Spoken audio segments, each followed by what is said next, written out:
a reading of the story Henry's Freedom Box. This is one I actually heard while I was on my civil rights trip.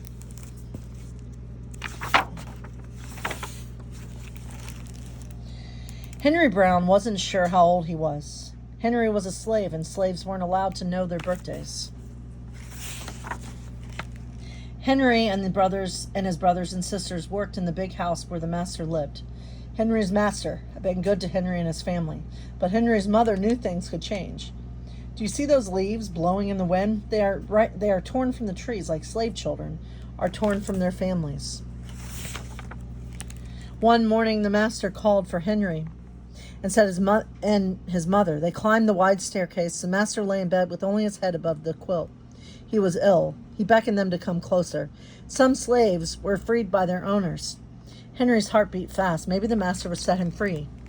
But the master said, "You're a good worker, Henry. I'm giving you to my son. You must obey him and never tell a lie." Henry nodded, but he didn't say thank you, because that would have been a lie. Later that day, Henry watched a bird soar high above the trees. Free bird, happy bird, Henry thought. Henry said goodbye to his family. He looked across the field. The leaves swirled in the wind. Henry worked in his new master's factory. He was good at his job. "Do not tear that tobacco leaf," the boss yelled at the new boy. He poked the boy with a stick. If you made a mistake, the boss would beat you. Henry was lonely. One day he met Nancy, who was shopping for her mistress. They walked and talked and agreed to meet again. Henry felt like singing, but slaves didn't dare sing in the streets. Instead, he hummed all the way home. Months later, Henry asked Nancy to be his wife. When both their masters agreed, Henry and Nancy were married, and soon there was a little baby. Then another and another. Henry knew they were lucky. They lived together even though they had different masters. But Nancy was worried. Her master had lost a good deal of money. "I'm afraid he will sell our children," she said. And Henry sat very still. Henry worked all morning, and he tried to forget what Nancy had said. His friend James came into the factory. He whispered to Henry, "Your wife and children were just sold at the slave market." "No," cried Henry. He couldn't move, he couldn't think, he couldn't work. "Twist that tobacco," the boss poked Henry. Henry twisted tobacco leaves. His heart twisted in his chest. At lunchtime, Henry rushed to the center of town. A large group of slaves were tied together. The owner shouted at them. Henry looked for his family. "Father, father!" And he watched his children disappear down the road. Where was Nancy? He saw her the same moment she saw him. When he wiped away his tears, Nancy, too, was gone. Henry no longer sang. He couldn't hum. He went to work, and at night he ate supper and went to bed. Henry tried to think of happy times, but all he could see were the carts carrying away everyone he loved. Henry knew he would never see his family again.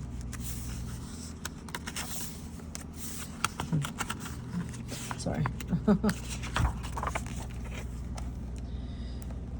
Many weeks passed. One morning, Henry heard singing. A little bird flew out of a tree into the open sky, and Henry thought about being free. But how? As he lifted a crate, he knew the answer. He asked James and Dr. Smith to help him. Dr. Smith was a white man who thought slavery was wrong. They met early the next day at an empty warehouse, and Henry arrived with a box. "I will mail myself to a place where there are no slaves." James stared at the box and at Henry. "What if you cough and someone hears you?" "I will cover my mouth and hope," Henry said. Dr. Smith wrote on the box, "To William H. Johnson, Arch Street, Philadelphia, Pennsylvania." Henry would be delivered to friends in Philadelphia. Then he printed on the crate in big letters, "This side up with care." Henry needed an excuse to stay home, or the work boss would think he had run off. James pointed to Henry's sore finger, but Henry knew it wasn't bad enough. He opened a bottle of oil of vitriol. "No," cried James. Henry poured it on his hand. It burned his skin to the bone. Now the boss would have to let him stay home. And Dr. Smith bandaged Henry's hand. They arranged to meet the next morning at 4:00.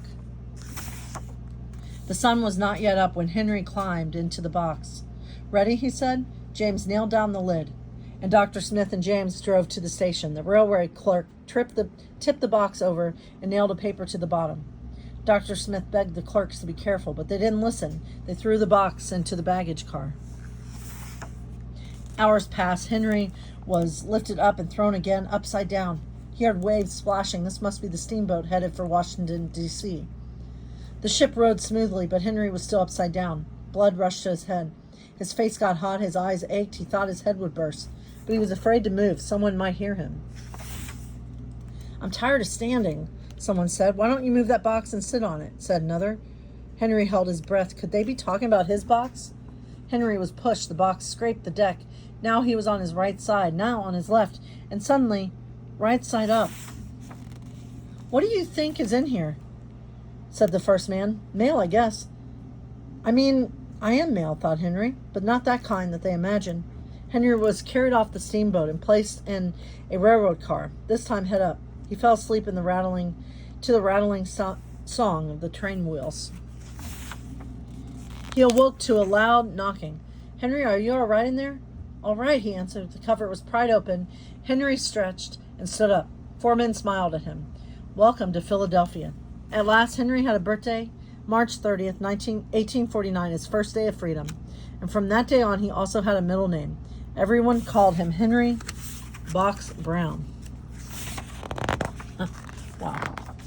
Much love to all of you, my friends.